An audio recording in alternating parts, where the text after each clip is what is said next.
Hello everyone. It is me, that divination witch. I hope you're doing well. I'm back with another witchy video, and this is another in my series of spirits and deities I've met over the years. Because if you're new here, being that divination witch, I do a lot of readings for other people, and I get to meet a lot of spirits I wouldn't ordinarily. So here I am talking about them.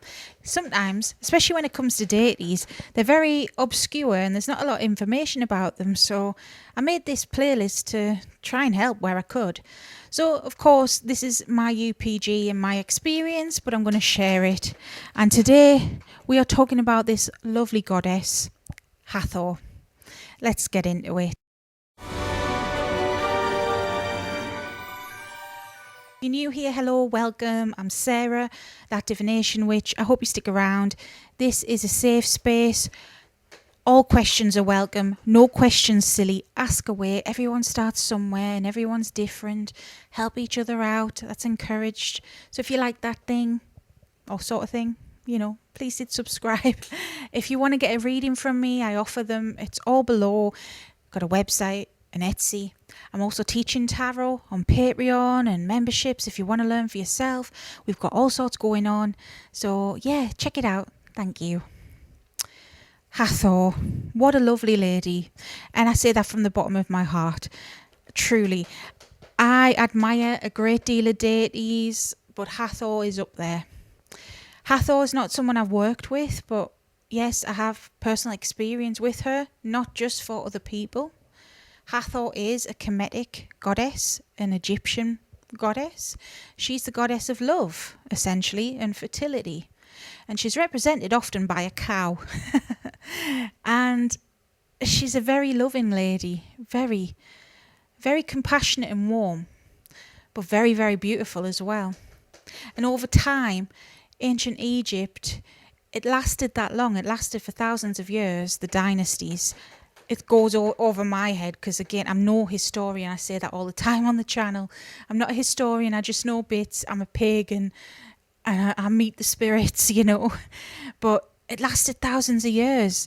And the Egyptian pantheon, the Kemetic pantheon and Kemeticism as a whole, it evolved and changed over those thousands of years. So Hathor herself, she evolved and changed over those thousands of years. And there are times where she's conflated with other deities like Isis. And they do share pretty similar energies. But Hathor, from my knowledge, she was there since basically day one. She was one of the originals, sort of thing, to my knowledge.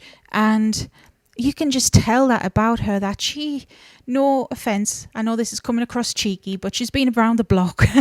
As in, she's seen a lot and she's learned a lot and she can teach and help a lot.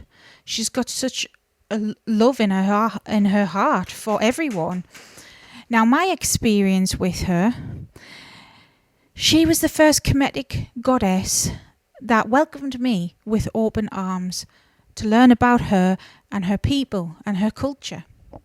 Now, if you're not new to the channel, you'll know this already, but Hecate is my main goddess. And since day one of me starting my spiritual awakening, she has been there because she was the catalyst for it. She reached out to me. She made me aware of all this. She was the start, Hecate, and she's been the constant as well throughout this.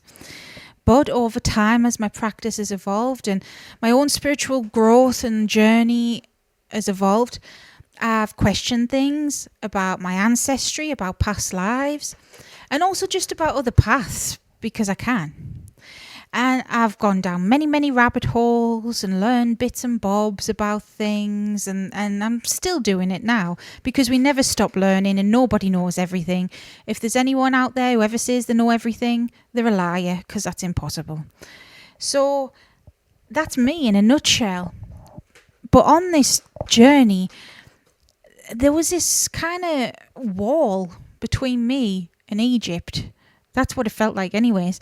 Because a lot of people, when they embark on spiritual journeys and things, they say they have this connection to ancient Egypt. A lot of people are interested in it, Egyptology and the history of it and I never ever had that. I was interested in other cultures like the Greeks and the Norse and the Romans, but not that.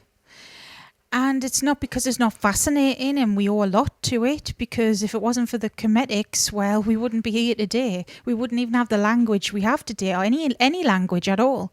We owe a lot to them.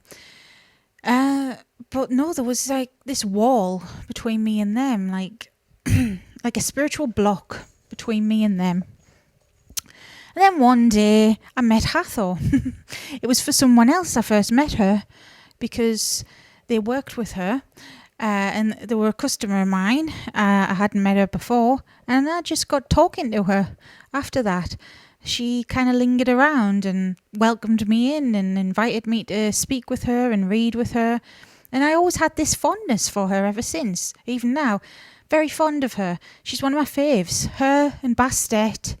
I do like Sekhmet and Isis as well, of course. I like a lot of the Egyptian deities. But her and Bastet were the top two. No offence to anyone else. But Hathor was the first to really welcome me in before even Bastet. And I've done a video about Bastet. But yeah, she encouraged me to learn more, not just about her, but about others. And I have since then. Now, I don't ever think, well, I never say never because of what I know now. I was going to say I don't think I'll ever practice Kemeticism, but Kemeticism is linked very much with the Greek magical papyri and Hecate, and they're all linked together really. So never say never. But yes, I was just saying how stunning she is and was, and she's just inviting and lovely and warm and caring, compassionate. She really does embody what it means to be a love goddess. She doesn't judge. She doesn't care what you look like, sort of thing, even though she radiates this beauty and she comes through in that way to me. She could present, I suppose, in different ways to other people. All deities can. She will personify as what you think is beautiful, basically. And she is loving and caring. And she has this motherly side as well. Like I said, she doesn't judge you based on what you look like or anything so superficial. I feel, and this obviously it's my opinion as well, but I feel she'd be good to go to for healing, for inner child work and shadow work and glamour magic, of course, being a love and glamour goddess. She can help you with that kind of thing. And don't get it twisted, glamour magic isn't all about seduction and seducing people for nefarious reasons. It can be self-empowerment and self-love as well. And that's really what she's about.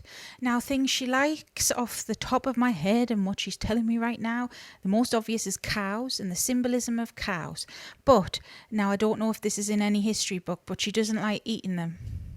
Now, I know people eat them and she's got nothing against that, but there's something about eating the cow. No. But she would like the milk of the cow, if you would offer that.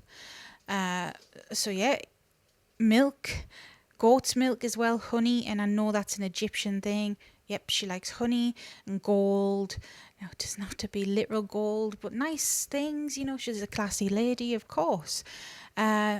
But like most deities, I feel like she's basically saying, I understand if that's not something you can give, just show me the proper respect. But if you would like something in return, put in the effort, at least learn more about her and get to know her and spend time with her.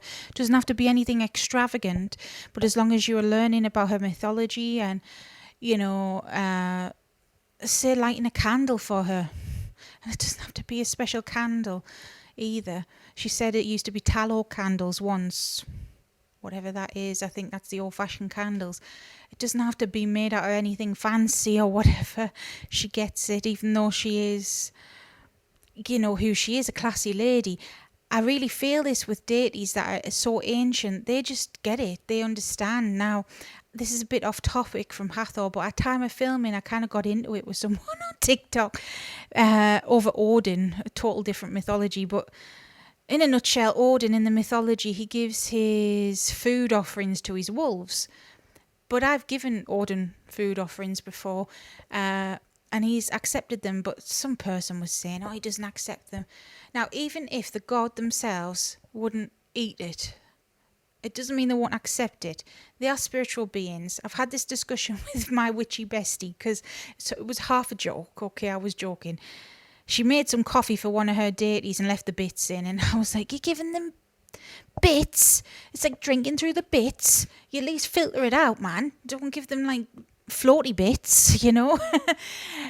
But it doesn't matter. Even if you were giving them a special tea and you didn't have a strainer or whatever, as long as you're trying, you know, deities aren't like petty spiteful beings sort of thing. And I think that stems from religious trauma, really, when people go, well, they wouldn't accept that, and get on their high horse about things. Yeah, Hathor is basically saying, like any other deity, look, I accept what you give me if it comes true from the heart, you know, and it's not disrespectful. And if it was something disrespectful, say you gave her some beef and you didn't realise, well, she'd make it known to you that you didn't like it. And as long as you take the hint, then you're fine. But if you kept doing it, then that's disrespectful, you know? I hope that made sense. But she's honestly not a fussy lady, really not. And I love talking with her when she comes through for people.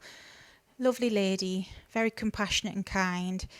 And this spiritual block I felt with Egypt, she helped me kind of move past that, you know.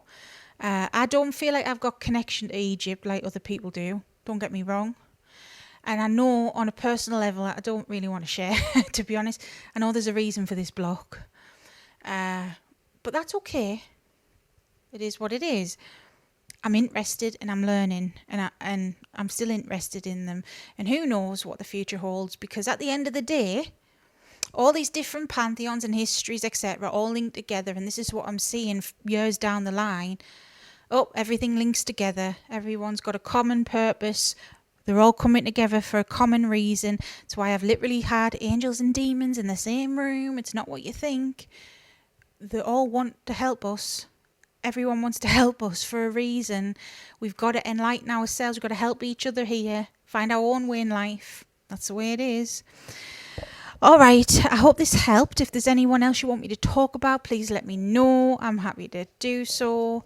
And if you made it this far, you may as well hit subscribe. If you want to hear more about the other deities I've met, check the playlist out. Until next time, stay safe, stay witchy. Bye.